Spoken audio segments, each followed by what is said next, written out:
Colombia's peace deal could be at risk. A fierce critic of the agreement with FARC rebels is in pole position to be president. If Ivan Duque wins the next vote, will it reignite an armed conflict that saw more than 200,000 people killed over 5 decades? This is Inside Story.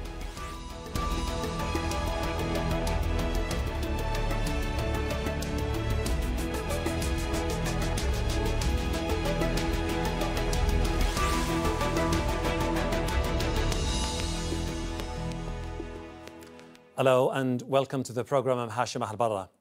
Colombia's presidential election race is the most divisive in decades. Two candidates at opposite ends of the political spectrum, right-winger Ivan Duque leads after the first round, well ahead of leftist Gustavo Petro. At stake in the second round vote is the future of the peace deal signed by the government and FARC rebels in 2016. Duque opposed it, saying it's too lenient on FARC. Petro backed it, but will he get the support of the wavering voters? We'll talk to our guests in a moment, but first, our Latin America editor, Lucia Newman, reports from Bogota.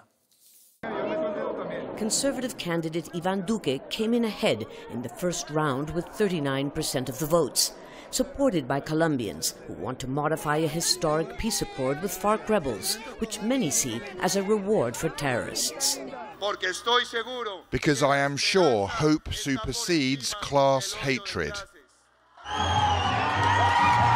But he'll be facing his political antithesis, former Bogota Mayor Gustavo Petro, who in his youth was a left-wing urban guerrilla.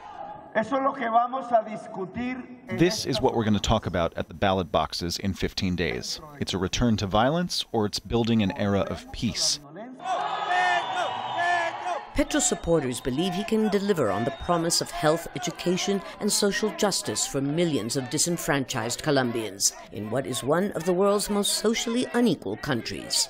He helped the old, the mothers like me who needed help. I always had his support when he was mayor. I trust and believe in him. But Petro knows he has his work cut out for him. In order to win the next round, he knows he has to overcome the biggest obstacle of them all, which is the fear factor. Opponents warn he'll turn Colombia into a new Venezuela or Cuba. He is deeply distrusted by the political and economic establishment. But Duque too raises concerns among moderates. I have no doubt that if he wins, he'll extradite the FARC leaders and end the peace process. The same thing that happened in the Middle East after agreements were violated will happen here. What's clear is that Colombians will be going to the polls again to choose between two radically different options for their future. Petro, Duque. Lucia Newman, Al Jazeera, Bogota.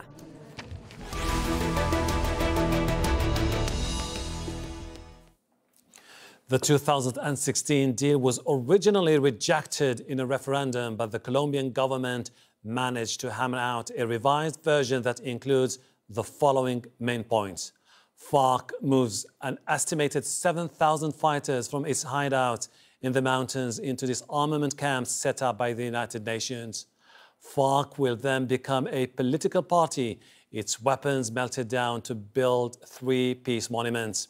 Special courts will look into crimes committed during the conflict. Those who confess get a reduced sentence. A fund will be set up for land to be distributed to those displaced during the conflict. FARC to stop the drug production that fueled the conflict, while the government provides alternative sources of revenue for coca growers. Let's bring in our guests. Joining us in Washington, D.C., Gimena Sanchez, a Colombian human rights advocate at the Washington Office on Latin America. And also in Washington, Peter Hakim, President Emeritus and Senior Fellow of the Inter-American Dialogue. A warm welcome to you all. Let me start by asking Gimena this. I mean, Ivan Duque first, followed by Gustavo Petro. Any indication what would the second term or runoff look like? Well, I think it's really going to determine who the folks who voted for Sergio Fajardo decide to go with. But what we have right now is a panorama of very different points of views. And who wins is going to greatly determine how Colombia decides to take things in the future in terms of the peace deal.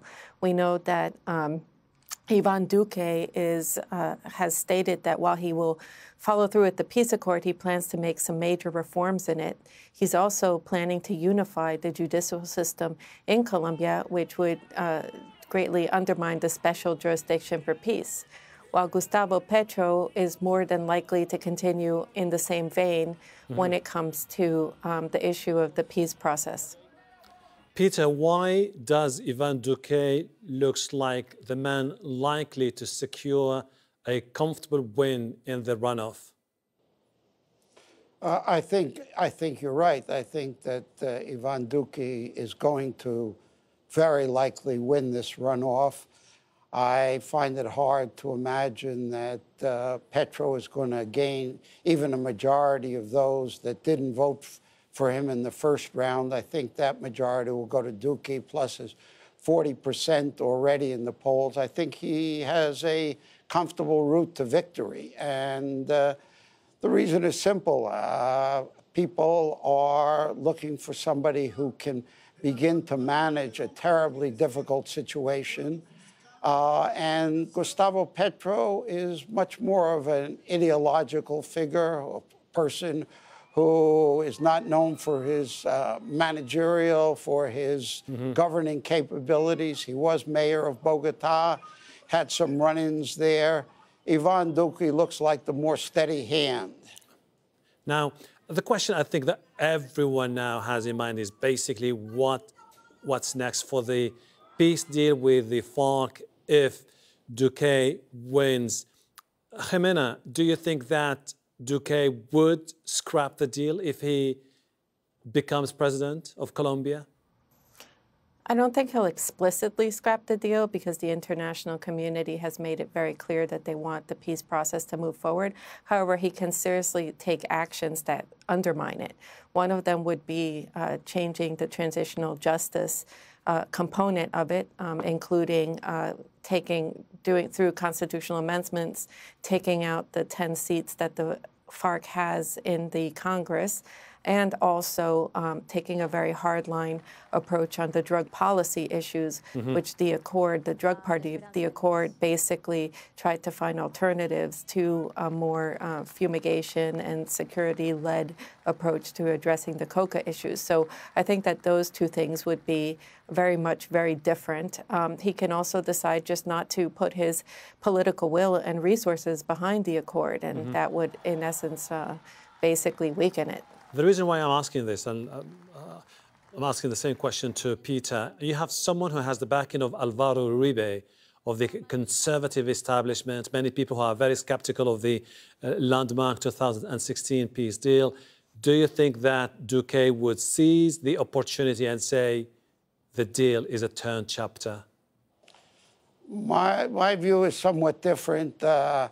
My sense of Ivan Duque, clearly he is an ally of Alvaro Uribe. He clearly gained his current victory in part because of the support for Alvaro Uribe, who is still Colombia's most popular politician.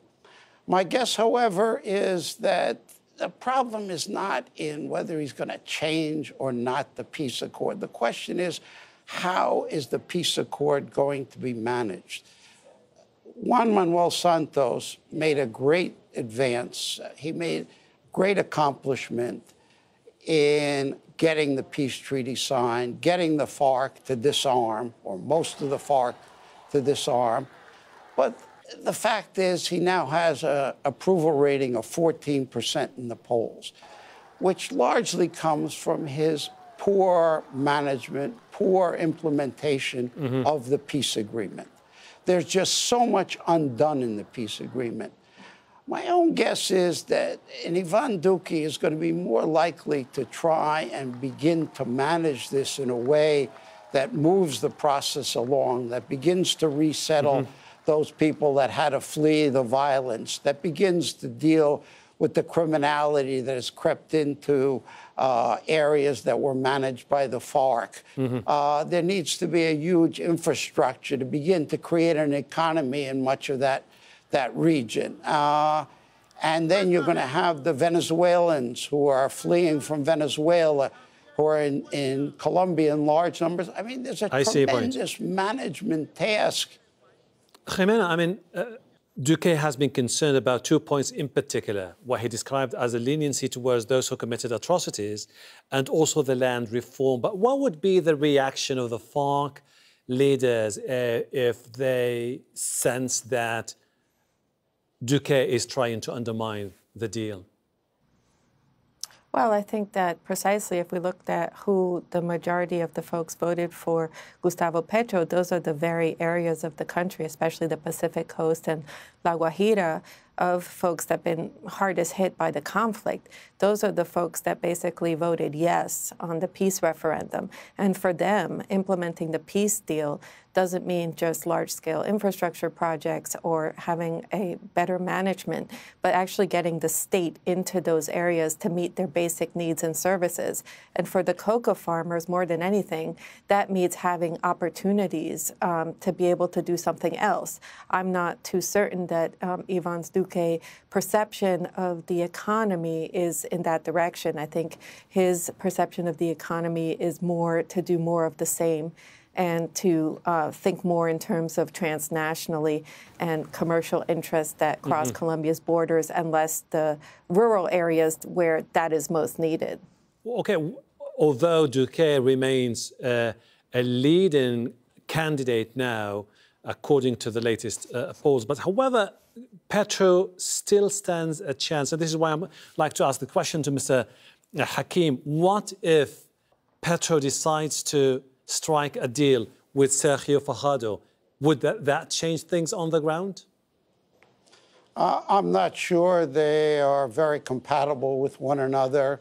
Fajardo is a genuine centrist, a very, again, practical, pragmatic person who has innovated enormously in his years as mayor and governor in Colombia.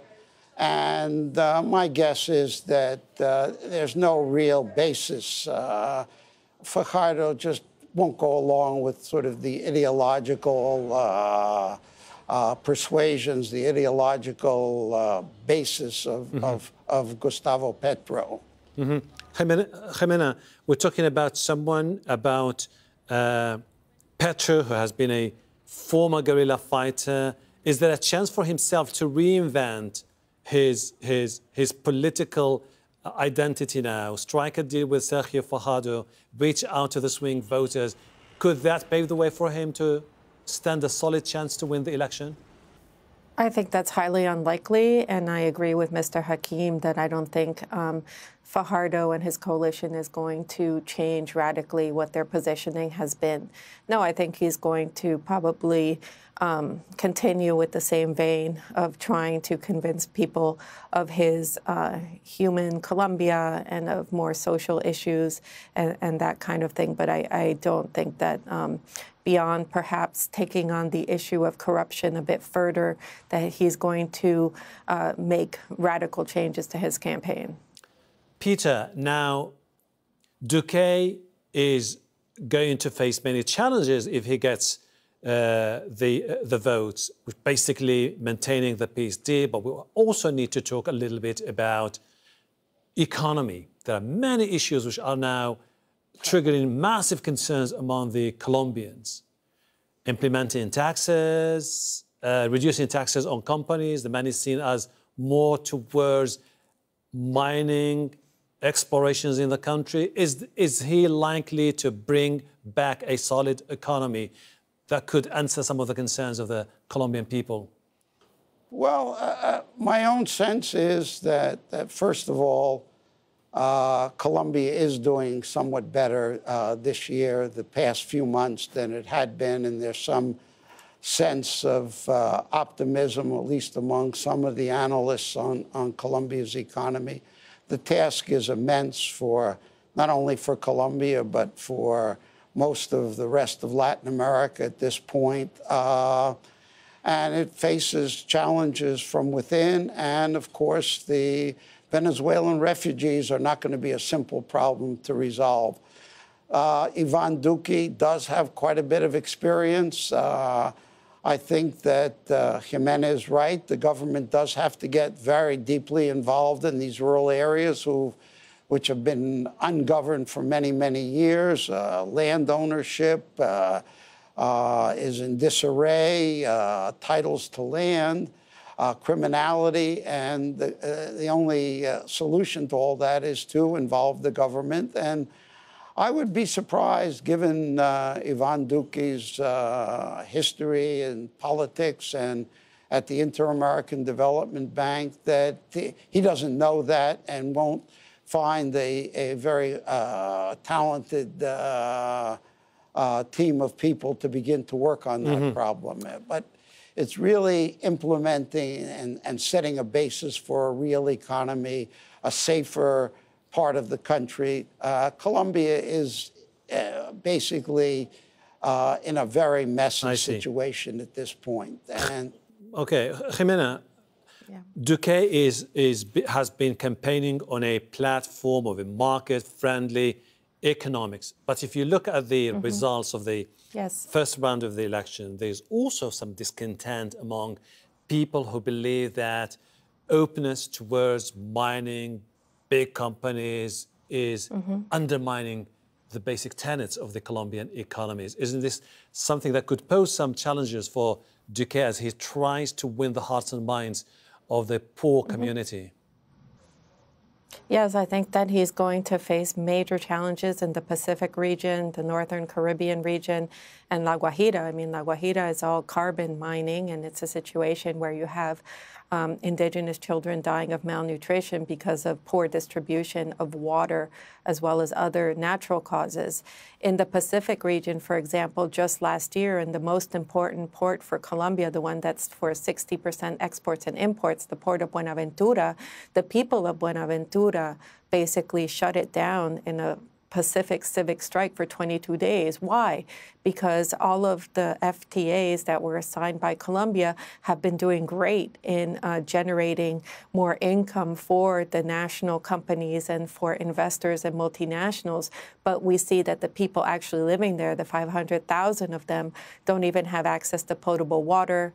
They don't have a hospital that can give them the attention required, and they don't have basic sanitation. So I think that Duque is going to have to do a big job in trying to bridge that divide. I mean, that distribution of the wealth of Colombia, which is one of the main reasons why you have conflict in the country. This is why you continue to have illegal economies throughout the country, and those illegal economies do lead to a lot of violence. In the past year, we've had more than 170 social leaders killed by these illegal armed groups. So he's going to have to really stop just courting Bogota and the big interests, but have to court the Afro-Colombians, the indigenous, and the rural farmers if he wants to be able to govern in these areas. Peter, the Venezuelan crisis, is it playing to Duque's advantage? Probably, and that's why many of his supporters have tried to link Petro to Maduro and Chavez, and that this is going to turn into another Venezuela if he's elected. Yeah, I think that Colombians look across the border. They see someone who Gustavo Petro had a certain ideological affinity for, and yes, it does help Ivan Duque. Can I add to that I think Gimena is precisely right. In other words, it's not simply a question of getting the overall economy working, it's making sure it's working for the large majority of Colombians. There's no question that parts of Colombia are dirt poor and deserve a whole lot better.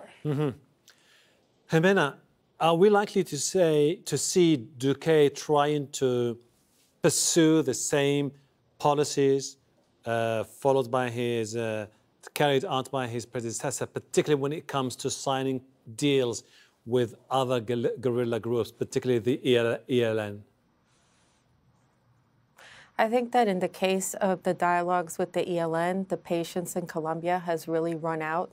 And I think that he's probably not going to take the same approach as Santos. And I think that the ELN is going to really have to make a decision as to whether it's going to be serious about this process or not, and whether it's going to unify its different fronts in favor of peace or not. I think that the ELN has very much used as an excuse the fact that the Colombian peace process with the FARC hasn't fully been implemented in order to continue out with a lot of very serious activities and a lot of abuses. And I don't think that Duque is going to have the same approach.